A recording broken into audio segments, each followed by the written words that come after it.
ce matin. Je vous invite à ouvrir ensemble la parole de Dieu dans Jacques chapitre 5 pour ensemble justement reprendre ce verset cet extrait qui nous parle d'Élie. Jacques chapitre 5 verset 17.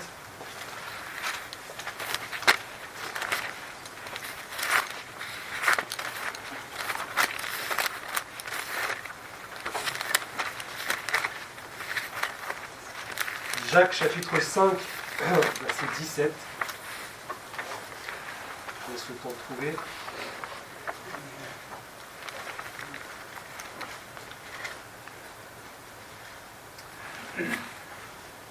On va même prendre le verset 16. Confessez donc vos péchés les uns aux autres et priez les uns pour les autres afin que vous soyez guéris. La prière agissante du juste a une grande efficacité. Élie était un homme de la même nature que nous. Il pria avec instance pour qu'il ne pleuve point, et il ne tomba point de pluie sur la terre pendant 3 ans et 6 mois. Puis il pria de nouveau, et le ciel donna de la pluie, et la terre produisit son fruit. Mes frères, si quelqu'un parmi vous s'est égaré loin de la vérité, et qu'un autre l'y ramène, qu'il sache que celui qui ramènera un pécheur de la voie où il s'était égaré, sauvera une âme de la mort et couvrira une multitude de péchés. Amen. C'est important, avant de pouvoir nous entretenir un petit peu plus sur Élie, de faire cette parenthèse, frères et sœurs. J'ai voulu lire le verset 16 en reprenant là le texte, parce qu'il est quand même écrit dans la parole de Dieu de confesser ses péchés les uns aux autres. Et ce chapitre, cet épître, se termine par dire que celui qui s'égare loin de la vérité, mais si un frère ramène justement le frère ou la sœur qui s'égare loin de la vérité, qu'il le ramène justement dans les voies du Seigneur, qu'il sache que, évidemment, c'est une récompense, qu'il aura sa récompense et qu'il couvrira une multitude de péchés. Ce que je veux dire par là, frères et sœurs, en introduction, c'est qu'il faut bien sûr prier les uns pour les autres, et que le but de confesser les péchés les uns aux autres n'est pas pour condamner, mais bien pour aider celui ou celle qui se retrouve dans cette situation à revenir de ses péchés, à revenir dans le chemin de la vérité. C'est pas ce qui a arrêté la méditation et pour nous ce matin, c'est bien sûr ce verset 17. Élie était un homme de la même nature que nous, point virgule, et il pria. 3 petits points. C'est pas n'importe qui Élie. Mais même si c'est pas n'importe qui, ça reste un homme. Ça reste un être humain, ça reste quelqu'un qui a vécu sur cette terre comme nous. Bon, bien sûr, dans une période, dans une époque bien différente. Mais quoique spirituellement, on va le voir, les choses sont pareilles. Élie, c'est quelqu'un qui est très important, bien sûr, pour les Juifs, parce que, on peut le dire, c'est quelqu'un qui, c'est le prophète, c'est, j'ai envie de dire, le prophète de l'Ancien Testament, c'est celui qui a accompli des miracles, etc. Et si vous reprenez, bien sûr, les chapitres 17 et 18 du premier livre des rois, vous aurez ici, dans ces chapitres-là, eh bien, la retranscription de tout ce qu'il a accompli et les miracles que le Seigneur lui a permis d'accomplir. Alors, Élie, c'est un personnage important pour les Juifs, et on le sait aujourd'hui aussi, c'est quelqu'un qui est attendu par le peuple juif. Si vous ne le savez pas, lorsque les Juifs partagent le repas de la Pâque, Pécha, eh bien, ils gardent une assiette, une coupe, ils gardent une place pour Élie, parce qu'Élie doit venir.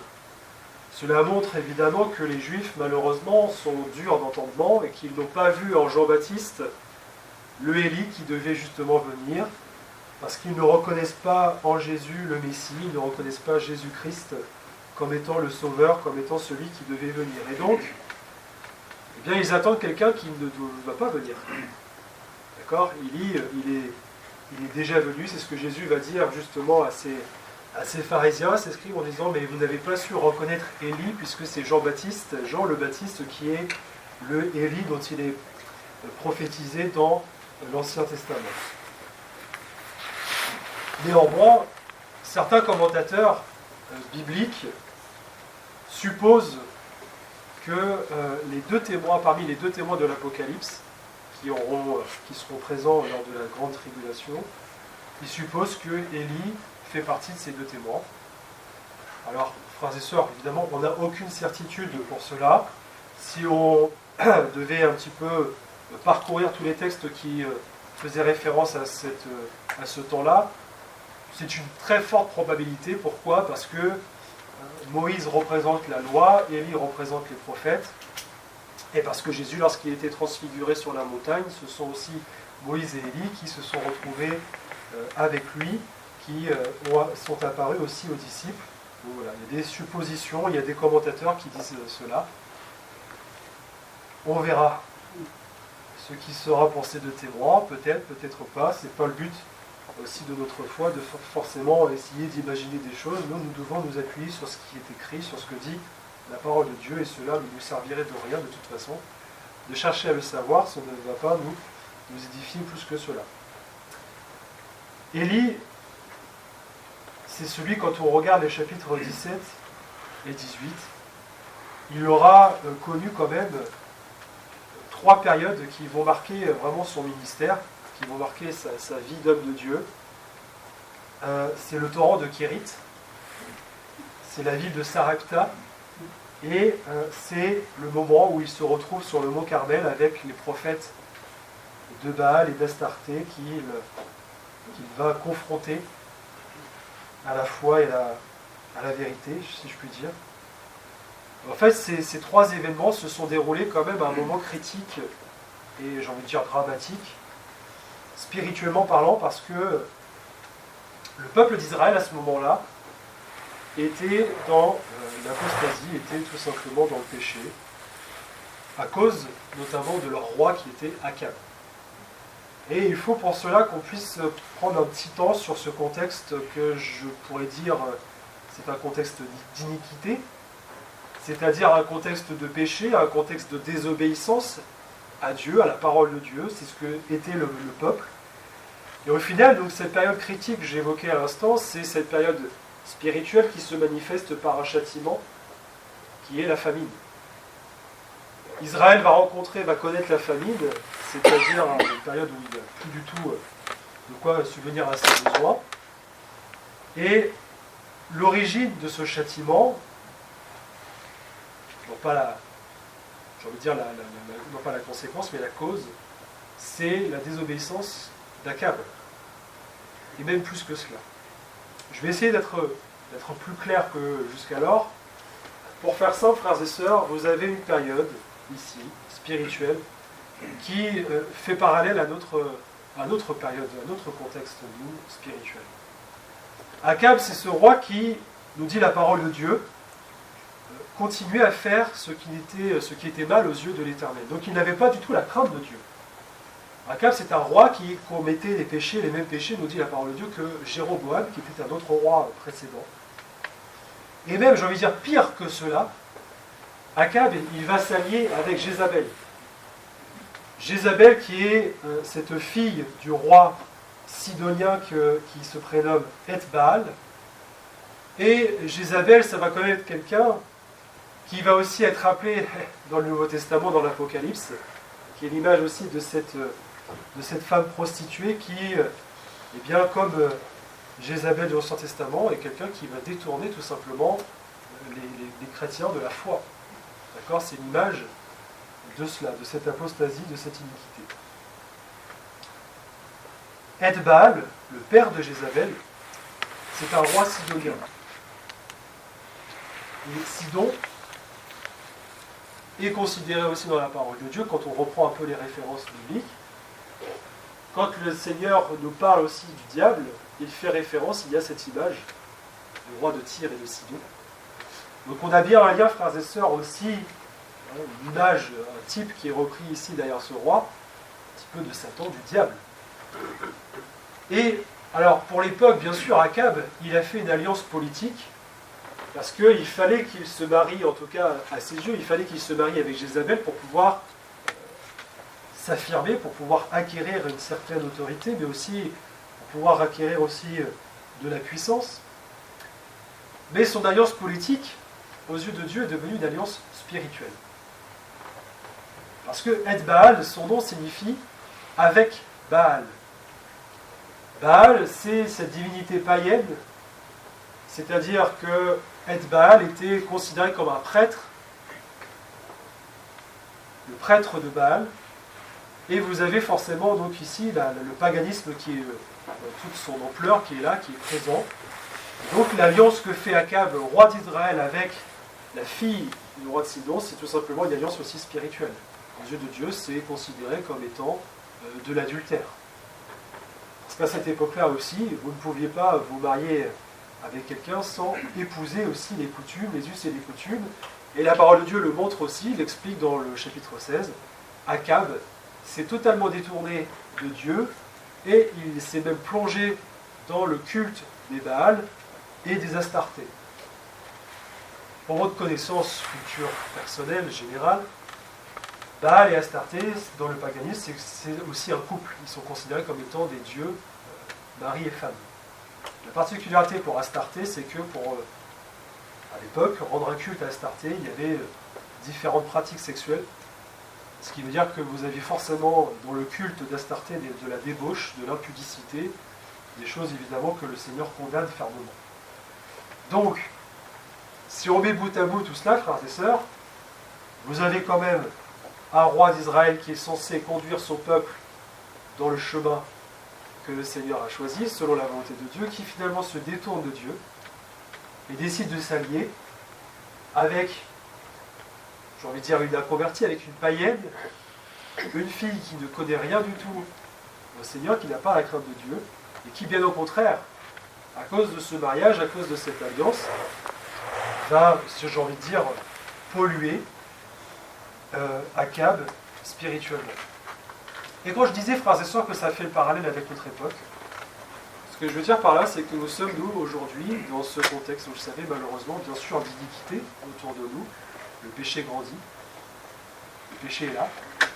Mais si on parle spirituel, si on parle de l'Église, si on parle vraiment des choses qui concernent le Seigneur, malheureusement, ça montre aussi que vous avez dans l'Église des conducteurs spirituels qui ne savent plus conduire le peuple de Dieu dans la bonne direction, dans la bonne voie.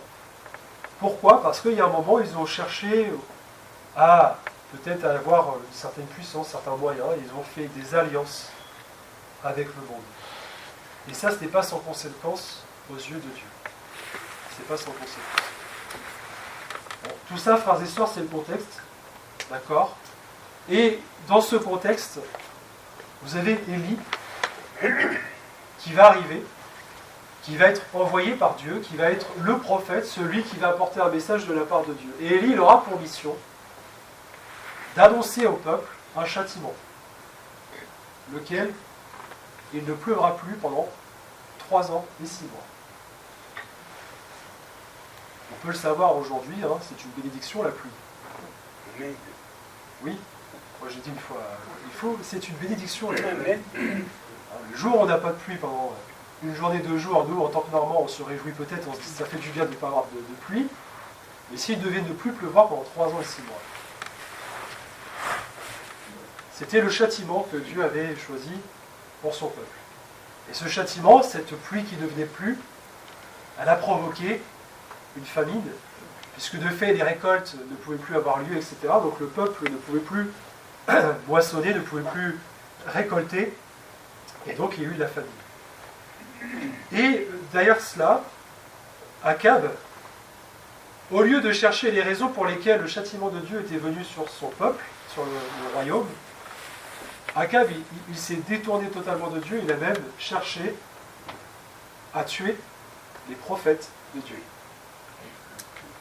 Il a cherché Élie, puisqu'on sait après dans le chapitre 18 que comment Élie est recherché par Akab pour le tuer. En fait, ça nous montre, frères et sœurs, que vous avez aujourd'hui encore des chrétiens, des chrétiennes, je dis chrétiens, chrétiennes, mais ceux qui se détournent du Seigneur, Vous pouvez venir leur parler de Dieu, ou le Seigneur peut les châtier en disant, il y a un moment où, voilà, quand l'iniquité s'est accrue, quand vous n'écoutez pas le Seigneur vous reprend, etc. Il le fait avec amour, avec douceur. Mais si le Fils s'occupe de nous, le Père aussi, et le Père châtie ses enfants. Et il y a un moment où le châtiment, certaines chrétiennes, devant le châtiment, n'arrivent pas à voir que ce châtiment, c'est un moyen pour le Seigneur aussi de nous ramener aux choses réelles, de nous ramener à la vérité. Et au contraire, on va entretenir quelque part de l'aigreur et de l'amertume auprès de ceux et de celles qui sont envoyés par le Seigneur. Ça peut être le prédicateur, ça peut être un frère, une sœur, qui va dire, voilà, mon frère, ma soeur, écoute, ce que tu fais là quand même, il se passe quelque chose, peut-être qu'il y avait quelque chose dans ta vie, il y a quelque chose, il y a un péché, etc. Et en échangeant, on va se dire, mince, tu me juges.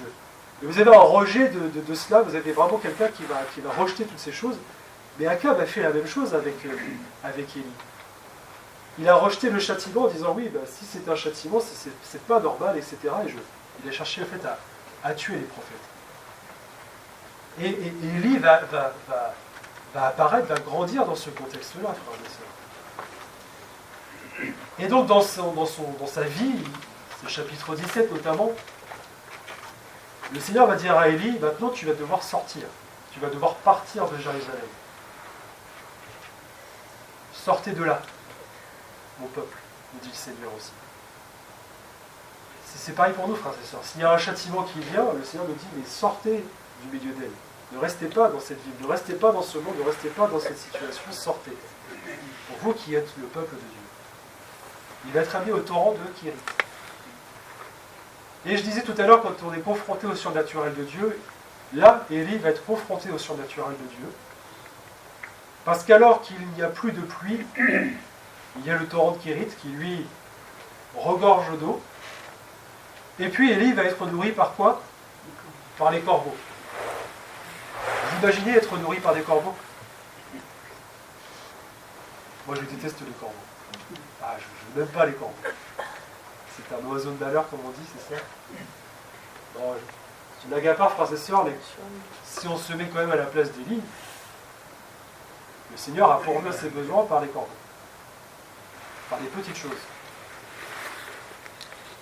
Vous allez me dire, une nourriture dans le bec d'un corbeau, il ne devrait pas y avoir grand-chose. C'est pour ça qu'il y avait plusieurs corbeaux, n'est-ce pas? Finalement, c'est plusieurs petites choses. Nous montre, frères et sœurs, que le Seigneur sait, quand nous, on est biblique, quand on s'appuie sur vraiment ce que le Seigneur dit, quand on a cette volonté de faire ce que le Seigneur veut, le Seigneur nous met dans un refuge, nous met à part, et il pourvoit à tous nos besoins. Des petites choses. Mais plusieurs petites choses nous confrontent au surnaturel de Dieu. On va le partager avec Johan, c'est dans les détails que le Seigneur est grand aussi. C'est pas dans les choses les plus extraordinaires, les plus puissantes. Bien sûr, Dieu est un Dieu puissant qui est en mesure, et Élie l'a expérimenté aussi, est en mesure de révéler cette puissance. Mes frères et sœurs, la réalité spirituelle, quand on est confronté au surnaturel de Dieu, c'est dans les petites choses. Le Seigneur nous conduit. Le Seigneur pourvoit nos besoins dans les petites choses. Et Élie a expérimenté cela. Ça n'a pas duré parce que le Seigneur l'a après aussi dit, écoute, maintenant il n'y a plus d'eau dans le torrent et il faut que tu ailles à Sarepta. Dans cette ville, Élie va rencontrer cette veuve qui se prépare à manger son dernier repas. Parce qu'à cause de la famine, à cause de ce châtiment, cette veuve, avec son fils, n'a plus à manger. Et bientôt, elle va mourir, elle le sait. D'ailleurs, quand elle rencontre Élie, elle le dit. Elle dit, là, je vais chercher du bois pour faire le dernier repas, et après, on sait, on meurt. Élie est confronté à cela aussi, et il va être un moyen, un instrument que le Seigneur va utiliser pour justement sauver cette femme et son fils. Frères et sœurs, quand j'ai relu ce récit, je me suis arrêté, je me suis dit, mais comment est-ce qu'on aurait fait à la place de cette femme? Je me suis dit, elle se lève, elle va chercher du bois pour manger le dernier repas, mais dans son esprit, c'était, ça y est, je suis mourante. Je vais mourir là. C'est fini. Sauf que, elle aurait pu rester assise dans sa maison et attendre que la mort la surprenne. Sauf qu'elle s'est levée, sauf qu'elle s'est déplacée, elle est quand même allée chercher ce dernier repas. Et je me dis quand même, si elle n'avait pas fait ça, elle n'aurait pas rencontré Élie. Si elle n'avait pas pris ce courage de dire, bon, je vais manger ces derniers repas, je vais chercher ce qu'il faut pour le faire, elle n'aurait pas rencontré le prophète. Et le miracle qui se suit derrière, qui est la multiplication de la farine et de l'huile qui ne cessera, elle n'aurait jamais connu ce miracle. Frères et sœurs, ça nous montre aussi que la foi est agissante et que nous devons aussi, nous, faire les choses. Il y a un bon sens. Et même si on est dans une situation qui nous paraît extrême, dramatique, il faut que nous puissions faire les choses. Parce que le surnaturel de Dieu, il est là aussi. Dieu peut nous surprendre alors qu'on est au bout du bout.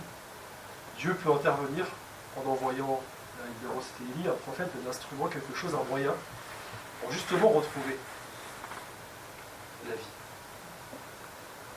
Donc Élie a été aussi cet instrument auprès de cette veuve. Et on poursuit, parce qu'il reste avec cette veuve, c'est-à-dire qu'il va être dans la chambre, etc., avec la veuve et le fils. Et puis, bien que le fils, malheureusement, tombe malade et meurt, alors on peut se dire, bon Seigneur, tu sauves la veuve et son fils de la famine, et d'ailleurs son fils tombe malade et il meurt. Sauf que s'il n'était pas mort, jamais il serait ressuscité. Parce qu'Élie va faire un miracle aussi. Ce fils qui est mort, il va prier, il va s'étendre sur lui 3 fois et il va revenir à la vie. Sauf que frères et sœurs, pour connaître la résurrection, pour que le miracle de la résurrection ait lieu, il faut avant la mort. Et donc nous, on va avoir cette vision, cette réflexion humaine en disant, mais Seigneur, comment ça se fait? Pourquoi? Pourquoi tu permets cela? Cette veuve, elle l'a dit au prophète, elle dit, mais l'Éternel est vivant, en gros, j'ai rien demandé, moi. Bien sûr, il y a la famille, tu m'as sauvé parce que tu es venu, tu m'as parlé du Seigneur, tu m'as dit, voilà, fais ceci, fais cela, et le Seigneur va pourvoir à tes besoins. Mais vous avez ce fils qui meurt, pour cette veuve, ça devait être horrible, atroce. Pourquoi le Seigneur permet cela? Et Élie va interpeller le Seigneur, et c'est pour cela que, j'ai noté, il priait avec instance, pas seulement pour que la pluie cessât, mais Élie était aussi celui qui était capable de prier pour là dire au Seigneur, mais Seigneur, ressuscite ce fils, permets qu'il revienne à la vie. Ça nous parle, frères et sœurs, aussi de ces situations des enfants, de nos proches qui sont morts spirituellement. Mais nous, notre désir, notre prière est de dire, Seigneur, ramène-les à la vie. Amen. Pourquoi tu permets cela? Pourquoi tu permets que mon fils, que ma fille, que mon père, ma mère, que mes proches soient loin de toi, soient morts spirituellement, Seigneur? Pourtant, il a vu le miracle, il a vu que tu étais en mesure de pourvoir à nos besoins, il a vu le témoignage du surnaturel de Dieu, il l'a eu, mais pourquoi il est mort spirituellement? Bien, frères et sœurs, on n'a pas cherché pendant 107 ans les raisons de cela. Ce que nous devons chercher, c'est que Dieu ramène, que Jésus ramène à la vie ceux qui sont morts spirituellement. Ce que le Seigneur veut, c'est pas que nous regardions à la mort, mais c'est que nous regardions à la vie. C'est que nous regardions à ce que Dieu peut faire. Et la clé de tout cela, frères et sœurs, c'est il pria avec instance. Il y a 2-3 semaines à Pont-Auvergne, j'ai prêché sur la persévérance, en disant qu'il ne faut pas confondre la persévérance et l'insistance. Et là, c'est pas insister, c'est instance. Instance, c'est quoi? C'est une sollicitation vive. C'est pressant. C'est Seigneur, il est mourant, il meurt. Ramène-le à la vie. Et nous devons prier comme Élie, frères et sœurs. Nous devons savoir prier comme Élie, avec instance. Pour les choses qui sont vraiment des choses spirituelles. Ça, le Seigneur pourvoit nos besoins, le Seigneur nous guérit, le Seigneur nous fait tant de choses, tant de bienfaits, bien sûr. Mais ce n'est pas ça qu'on doit chercher dans nos prières, frères et sœurs. c'est pas la guérison pour que nous n'ayons plus mal au dos, pour que nous n'ayons plus ceci, cela.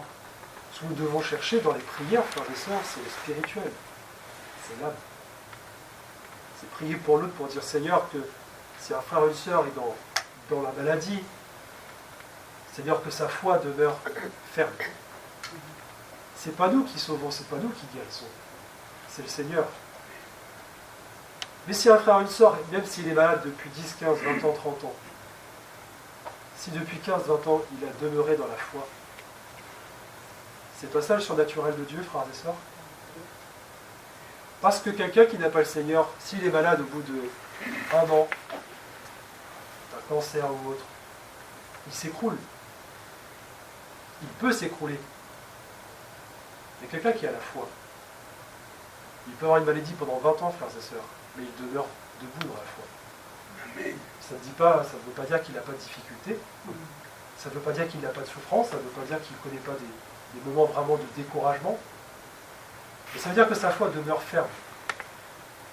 Et frères et sœurs, ça c'est le plus important de tout. C'est pas le corps, c'est l'âme. Parce que c'est la foi qui sauve. Jésus a dit toujours quand il guérissait, ta foi t'a sauvé. Et c'est la foi qui sauve. Donc, peu importe les circonstances de notre vie, peu importe qu'il y ait la famine, peu importe qu'il y ait la guerre, peu importe qu'il y ait la maladie, frères et sœurs, le plus important c'est de demeurer dans la foi. Le plus important c'est de demeurer dans cette foi sincère, dans cette foi de ça. Et c'est ce qu'Élie aussi a expérimenté. Sauf que, après ce moment, Élie va rencontrer les prophètes de Baal sur le mont Carmel, on le sait. Et là qui est la manifestation de la puissance de Dieu, les prophètes sont égorgés, etc. C'est la victoire. La victoire de Dieu, la victoire du prophète Élie dans la foi. Jézabel va menacer Élie. Et Élie, qu'est-ce qu'il va faire? Il va fuir. Et j'aimerais qu'on puisse s'arrêter quelques instants sur le découragement d'Élie, frères et sœurs. Je viens de le dire, il a quand même connu, il a fait des miracles, il a connu la toute-puissance surnaturelle de Dieu. Et pourtant, ce prophète, ce grand prophète, il a été découragé. Alors, j'ai pas envie de... Il a été découragé par quoi? Il a été découragé par Jézabel. Une parole de Jézabel. Et ça doit nous interpeller, frères et sœurs. On va dire, mais Élie, attends, tu as Akab devant toi qui veut te tuer, etc., ça ne te fait rien. Tu viens d'égorger, c'est ce qui s'est passé, d'égorger plus de 900 prophètes, parce que Dieu a condamné ce qu'ils faisaient. Et voilà que la reine Jézabel dit, voilà, j'en veux à la vie d'Élie, et Élie se décourage. Ça va nous arriver, ça vous est forcément arrivé, frères et sœurs, le découragement spirituel. D'accord? Pourquoi? Parce que Élie aussi a connu le découragement, parce que Élie était de la même nature que lui. Et quand on regarde un petit peu le cheminement spirituel d'Élie, dans son découragement, Élie est arrivé à un point où il a voulu quand même mourir. Il a dit au Seigneur, tu me reprends. Donc on peut aussi, j'ai envie de le dire, on peut aussi être chrétien, chrétienne, et ne pas être suicidaire. C'est pas ce que je veux dire, mais arriver à un stade où on dit Seigneur, j'en peux plus, reprends-moi. J'en peux plus de cette vie. Et moi j'en ai connu, j'en ai entendu des frères et des sœurs qui ont connu cela, de dire Seigneur, mais à quoi ça sert la vie ici-bas? Si c'est pour souffrir, si c'est pour ceci, cela, mais reprends-moi. Je le répète, c'est pas du suicide, c'est pas une pensée suicidaire. C'est pas de dire je veux mourir pour mourir. C'est de dire Seigneur, je veux que tu me reprennes. Et le Seigneur va intervenir auprès d'Élie, il va prendre soin de lui, il va lui envoyer un ange qui va lui préparer un gâteau, il va dormir, il va se reposer, et puis il va marcher pendant 40 jours, jusqu'au mont, il va rencontrer le Seigneur, jusqu'à la montagne de Dieu. Et je me suis dit, Élie, il a dû se dire, ça y est, le Seigneur m'a encouragé, m'a fortifié, je me rends à la montagne, donc le Seigneur va forcément me parler, me montrer quelque chose. Et ce qui doit nous interpeller, frères et sœurs, c'est que je crois qu'il avait cet esprit aussi humain, hein, bien sûr. Et quand la parole de Dieu dit qu'il était de la même nature que nous, c'est que Élie devait s'attendre à ce que le Seigneur se manifeste dans les choses les plus grandes et les plus fortes. Pourquoi est-ce que la parole de Dieu nous dit qu'il y a eu la tempête, qu'il y a eu l'orage, le tonnerre, mais la parole de Dieu dit Dieu n'était pas dans le tonnerre, il n'était pas dans le bruit, dans ces choses-là. Et ça, frères et sœurs, je crois que ça appartient à la nature humaine. Nous, on s'attend à ce que Dieu nous parle de manière extraordinaire. Encore le tonnerre, le vent, etc., des choses qui sont puissantes, et on se dit Seigneur, j'ai besoin d'être encouragé, donc il faut que tu me parles, il faut que tu me secoues. Mais Dieu n'a pas fait ça. Ça, c'est la nature humaine. Comment est-ce que Dieu s'est révélé à Élie? Par un murmure. Par un murmure. Vous imaginez un murmure? Il faut tendre l'oreille. Le murmure, ça nécessite un silence pour l'entendre. Donc il faut que Élie réussit à être dans le silence. Et nous, pour nous, frères et sœurs, ça veut dire quoi? Quand vous êtes découragé, si vous voulez que le Seigneur vous parle, il faut que vous trouviez un temps de silence. Un temps de calme. Sans agitation. Et surtout de ne pas s'attendre à ce que le Seigneur nous parle de telle ou telle manière. Seigneur, j'ai besoin que tu me parles. Parle-moi par une prophétie. Parle-moi par un don spirituel. Parle-moi de telle manière. Montre-moi ceci, montre-moi cela. Ça, c'est la nature humaine qui dit au Seigneur, comment tu dois faire, Seigneur. Mais là, on n'est pas dans le surnaturel quand on fait ça, frères et sœurs. On est dans le naturel, on est dans l'humain. On s'attend à ce que le Seigneur nous parle de telle ou telle manière. Sauf que les pensées du Seigneur ne sont pas nos pensées. Ses voix ne sont pas nos voix. Donc, frères et sœurs, quand on s'attend à une parole du Seigneur, si on est comme Élie, où on est encouragé par le Seigneur, on est fortifié pour se rendre sur la montagne, dans ce lieu où nous allons nous retrouver avec le Seigneur, nous ne nous attendons pas à ce que le Seigneur nous parle de manière extraordinaire. Le Seigneur nous parle dans le murmure. Je partageais aussi avec Johan, je disais, tu vois, le Seigneur est en mesure de nous parler de façon extraordinaire. Je parlais notamment de Butler, qui se retrouvait un jour à l'aéroport d'Amsterdam. Je ne sais pas si vous connaissez ce récit, ce témoignage. Le frère, le pasteur, est en transit à l'aéroport d'Amsterdam, et voilà qu'un brouillard est tombé sur l'aéroport, bloquant tous les avions. Et lui, il voit un homme majestueux, un peu, il disait, une silhouette royale, etc., qui s'approche de lui, c'est un ange, qui est venu lui parler de la part de Dieu pour lui donner une mission, lui donner une direction dans son ministère. Une fois que cet ange lui a parlé, il est reparti, et le brouillard s'est levé, le soleil est revenu, les avions sont repartis. Le Seigneur est en mesure de nous parler de manière claire, forte et puissante. Mais il ne va pas le faire pour tout le monde, il ne va pas le faire à chaque fois, frères et sœurs. Si le Seigneur devait faire de telle manière pour nous conduire, nous diriger, mais il ferait que ça. Il ne ferait que ça. Non, le Seigneur, c'est celui qui pourvoit, c'est celui qui conduit, même en envoyant des corbeaux, des petites choses dans la vie de tous les jours. C'est le Seigneur qui nous fait la grâce de connaître aussi les miracles, parce que avoir de quoi subvenir à ses besoins, c'est une grâce de la part de Dieu. Et ce que cela nous montre, frères et sœurs, et comme Élie l'a expérimenté, je le crois, c'est qu'il faut que le Seigneur nous ouvre les yeux, non pas sur ce qui est ici-bas, mais sur les réalités spirituelles. Le fait, Élie, quand il se retrouve dans le murmure, dans le silence de Dieu, Dieu va lui poser cette question, mais que fais-tu là? Que fais-tu là, Élie?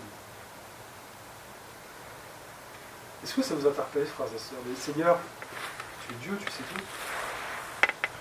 Élie, il est découragé là. Il a besoin d'une parole, il a besoin que tu le réconfortes. Mais Dieu se révèle à lui en disant, mais que fais-tu là? C'est pas un reproche. Le Seigneur, il attend à ce que Élie lui dise précisément ce qu'il a et ce qu'il attend de lui. Et quand Élie va lui répondre, il dit, Seigneur, regarde, j'ai fait ça pour toi. J'ai fait ceci, j'ai fait cela, et tu vois cette femme-là, Jézabel. Seigneur, je suis tout seul. Et le Seigneur, il va encourager Élie, comment? En lui ouvrant les yeux sur les réalités spirituelles. En lui disant, mais Élie, tu n'es pas tout seul. Tu n'es pas tout seul. Il reste encore 7000 hommes que j'ai choisis. qui n'ont pas plié le genou devant Baal et les attrapé. C'est-à-dire que Élie, il était tellement pris dans, pardonnez-moi du terme, dans son truc, il était tellement dans le découragement, tellement dans voilà, je fais, qu'il n'a même pas ouvert les yeux sur autour de lui qu'il y avait d'autres personnes, qui étaient là, que le Seigneur avait choisi. Et frères et sœurs, ça doit être, le Seigneur va faire la même chose avec nous si nous sommes dans le découragement spirituel. Le Seigneur va ouvrir nos yeux sur les réalités spirituelles. Il va dire, mais tu n'es pas tout seul, déjà je suis là. Il ne va pas nous le reprocher. Mais il va dire, et regarde, comme dit ce cantique, compte les bienfaits de Dieu. Ne crains pas l'avenir, ne crains pas les lendemains, je suis là, et tu n'es pas seul. Dans d'autres contextes, frères et sœurs spirituels, ne croyons pas que, par exemple, l'assemblée de Rouen, l'assemblée cantonnière, soient les seules assemblées qui demeurent fidèles au Seigneur. Parce que ça, c'est l'humain qui, on aurait tendance à se renfermer sur nous-mêmes et à croire qu'il n'y a que nous qui, aujourd'hui, dans ce contexte spirituel, je disais, d'iniquité, on est les seuls, que le Seigneur nous fait grâce de tenir pour la foi. Non, non. Merci Seigneur, il y a de nombreux encore frères et sœurs, de nombreux chrétiens, même en France, qui bien sûr demeurent dans la foi, qui demeurent fidèles au Seigneur.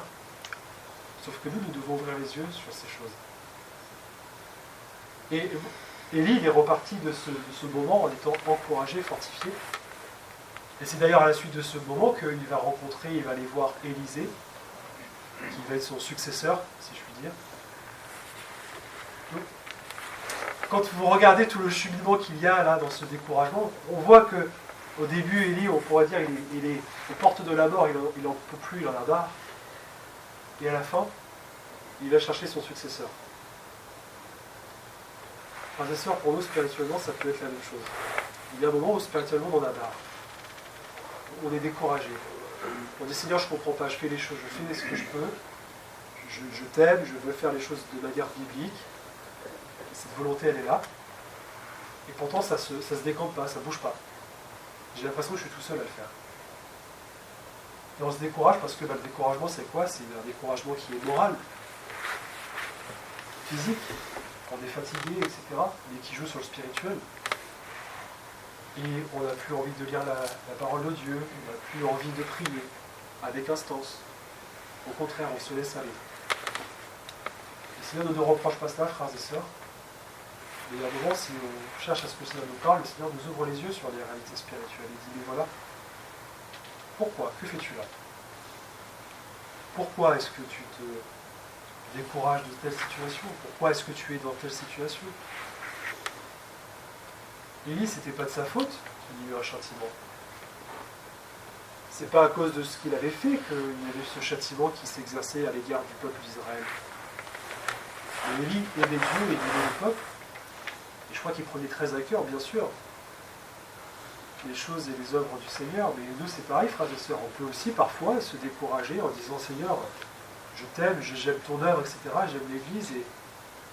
Et pourtant, voilà, les choses ne se passent pas comme je l'aurais imaginé. Le Seigneur dit, mais ce n'est pas grave. C'est pas ce que tu penses, c'est pas ce que tu crois qui compte. C'est moi qui conduis l'Église.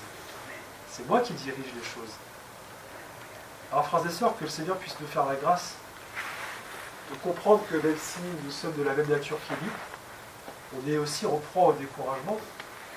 On est en proie aussi à ces moments où nous allons nous laisser râler. Et la seule solution que le Seigneur nous donne dans sa parole, c'est de nous réfugier en lui. Et c'est de croire qu'aujourd'hui, il est encore capable de nous encourager. Il est encore capable de nous fortifier. Il y a des temps, il y a des circonstances qui nous échappent, mais au Seigneur, rien ne lui échappe. Rien ne lui échappe. Et je terminerai avec cela, frères et sœurs. Le Seigneur va ouvrir aussi nos yeux et nous confronter vraiment au surnaturel de Dieu. Et pas au surnaturel puissant, tout ce que vous voulez, qui est extraordinaire. Au surnaturel dans les détails. Si on est en mesure de dire, Seigneur, ouvre les yeux, ouvre mes yeux, et permets-moi de voir quand tu agis dans les moindres détails de ma vie. Le Seigneur va se révéler, et là ça change un cœur. Ça change un cœur. savez, quand on est un converti, on dit que les choses se passent parce que c'est le destin, parce que c'est le hasard, parce qu'on a de la chance ou pas. Mais même dans ces choses-là, c'est le Seigneur qui conduit. C'est Dieu qui conduit toute la vie. Et le Seigneur suscite des circonstances, des moments, où il va ouvrir nos cœurs, il va ouvrir nos yeux sur les réalités spirituelles. Mais sachez-le, je vais dire, c'est comme une fenêtre de tir. C'est des moments, c'est vraiment des passages dans la vie où on va être un peu plus enclin à ouvrir notre cœur au Seigneur, on va être un peu plus sensible. Mais si on ne bénéficie pas, si on ne profite pas de ces instants-là pour aller vraiment plus loin avec le Seigneur, comme je disais, c'est une fenêtre de tir et à un moment ça se referme. Et sachez que ça peut être pire que avant. Je dis ça parce que vraiment, j'ai sur le cœur ce matin, quand on est confronté au surnaturel de Dieu, on veut vraiment que le Seigneur se révèle à nos cœurs. Ça dure un temps, ça. Et c'est un choix après à faire. C'est soit on choisit de effectivement suivre le Seigneur, soit on décide de ne pas suivre. Sauf que si on refuse le Seigneur, il arrête de vous confronter aux choses surnaturelles. D'accord? Et malheureusement, quand on n'est pas au Seigneur, on appartient au monde, on appartient au diable. Alors que le Seigneur nous fasse grâce. Ça va pas, frères et sœurs, vraiment que nous puissions garder dans notre cœur que Élie était de la même nature que nous. Et que malgré qu'il ait été un grand prophète, un homme choisi par Dieu, pour parler de la part de Dieu, il a connu des courageants, il a aussi connu la grâce de Dieu. Il a aussi connu des choses surnaturelles. On va prier ensemble.